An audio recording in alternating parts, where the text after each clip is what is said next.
Avatar The Way of Water is, in my opinion, the most visually impressive CG film since the first, and it's a solid reintroduction into Pandora, but it isn't without its narrative flaws.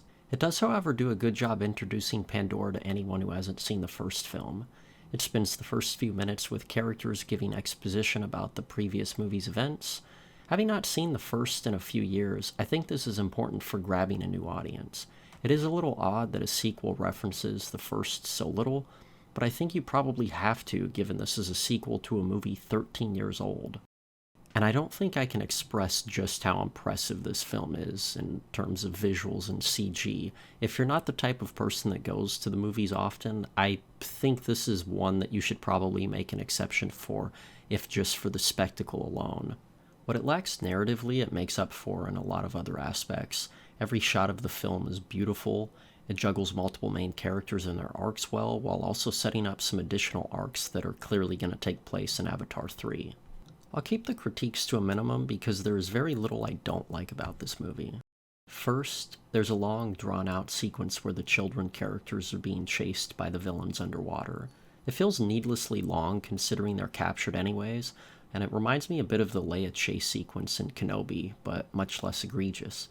The one purpose it does serve, however, is to showcase some additional powers that Sigourney Weaver's character Kiri has grown to possess throughout the story, and I do appreciate that.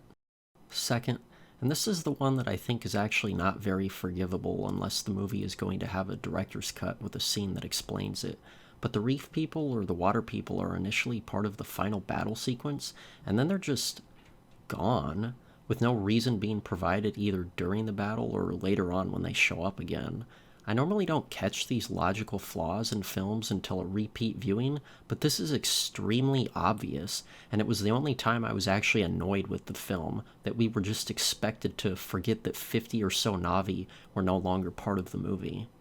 Third, when one of Jake and Neytiri's sons dies, it's the one son that we had very little individual time and connection with compared to the other kids. You feel for his family's loss, but some additional scenes showing his character probably could have added to the weight of his death. Fourth and finally, Quaritch has a son, Spider, who is pretty integral to the story and probably to his continued arc in Avatar 3, but we're just going to pretend that the villain has a son that wasn't acknowledged in the first movie?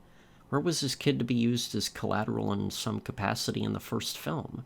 It reminds me of Thor 4 introducing Heimdall's son. How can you introduce the son of a major character and we just pretend he didn't exist up until this point?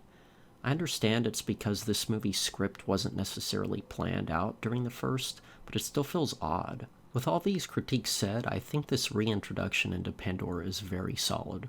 For a movie over 3 hours long, it is pretty cohesive and expands upon the universe in an interesting way. I hope that Cameron takes it up a notch in the next film, though. The universe he built is so rich and there's a lot of directions you can take with it.